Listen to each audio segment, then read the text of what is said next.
13ویں صدی میں چنگیز خان کی قیادت میں منگولیا سے نکلنے والے بہت سارے منگول اور تاتاری جب حملے کر رہے تھے مسلمانوں پر، یورپین پر اور چین تک گئے، انہوں نے بہت زیادہ ملکوں کو فتح کیا اور بہت زیادہ تباہی پھیلائی، بہت زیادہ لوٹ مار کی، اور ان کے فوجی بہت ظالم ہوا کرتے تھے۔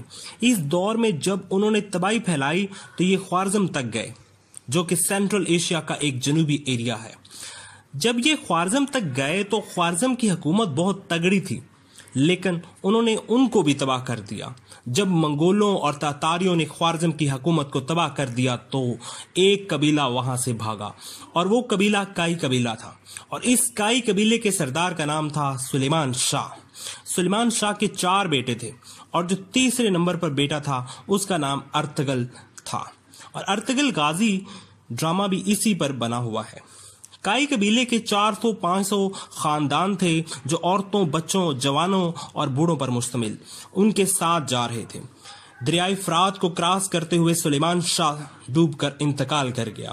اس کے بعد قبیلے والوں نے ارطغرل غازی کو قبیلے کا سردار بنا دیا۔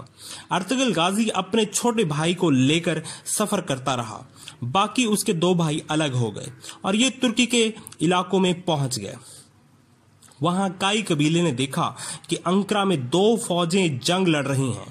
ایک فوج سلطان علاؤ الدین کی تھی اور دوسری فوج غالباً تاتاریوں کی تھی۔ اس وقت سلطان علاؤ الدین کی فوج ہار رہی تھی تو اچانک ارطغرل غازی نے اپنے قبیلے کے 444 جنگجوؤں کے ساتھ مل کر سلطان علاؤ الدین کا ساتھ دیا اور پوری طاقت سے وحشی قسم کا حملہ کیا اور تاتاریوں کو عبرتناک شکست دی۔ سلطان علاؤ الدین بہت خوش ہوا اور انقرہ ان کو اپنے ساتھ لے گیا اور ان کو ایک پہاڑی علاقہ بھی دے دیا۔ ارطغرل غازی نے ایک خواب دیکھا تھا جس میں اس نے ایک چاند دیکھا جس کی شاخیں دنیا بھر پھیلتی گئی۔ تو اس کے مرشد ابن عربی نے اسے بتایا تھا کہ تم اور تمہاری اولاد بہت بڑی سلطنت پر حکومت کرو گے اور مسلمانوں کی خدمت کرو گے۔ ارطغرل غازی نے اپنے خواب میں 4 پہاڑ اور 4 دریا بھی دیکھے تھے۔ چاروں دریا اس کی سلطنت میں تھے، دجلہ، فرات، نیل اور زین پت، اور جو 4 پہاڑ اس نے دیکھے تھے اس میں کوئی طور، کوئی کاف، کوئی اطلس، کوئی بلقاد تھے۔ اس کے بعد پہلی جنگ عظیم آتی ہے۔ کائی قبیلے نے آس پاس کے علاقوں کو فتح کرنا شروع کر دیا اور بہت بڑی سلطنت قائم کر لی۔ اس کے بعد اس کے بیٹوں میں عثمان ایک پکا سچا مسلمان تھا اور عادل آدمی تھا، اور اس نے فیصلہ کیا کہ خلافت کا آغاز کیا جائے۔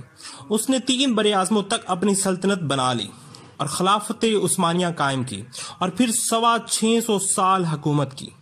ان کے پاس حجاز مقدس یعنی خانہ کعبہ اور مدینہ منورہ کا کنٹرول بھی ان کے پاس تھا، اور آج تقریباً 40 ایسے ممالک موجود ہیں 3 براعظموں میں جن پر براہ راست ان کا کنٹرول تھا۔ پہلی جنگ عظیم کے بعد اتنے کمزور پڑ گئے کہ ان کے سردار وحید الدین کو جلا وطن کر دیا گیا۔ پہلی جنگ عظیم میں دنیا 2 حصوں میں تقسیم ہو گئی تھی، جیسے ایک حصہ برطانیہ جس کے ساتھ امریکہ، آئرلینڈ، روس، اٹلی، فرانس جیسے ممالک شامل تھے، اور دوسرا حصہ تھا جرمنی جس کے ساتھ ترکی اور اسی طرح ترکوں کی بہت سارے دوسرے ممالک شامل تھے۔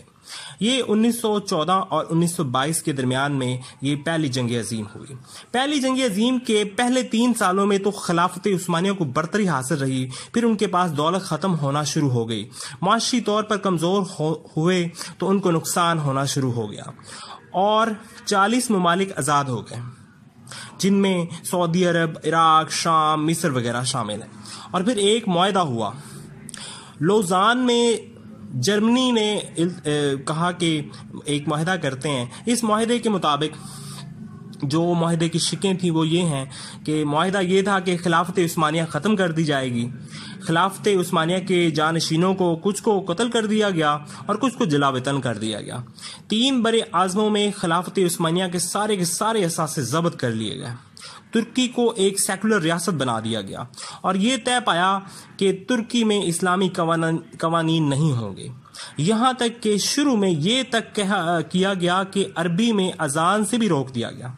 ترکی پر پابندی لگا دی گئی کہ وہ اپنے ملک میں سے معدنیات یعنی تیل وغیرہ نہیں نکال سکتا، ان کی ڈرلنگ بھی نہیں کر سکتا۔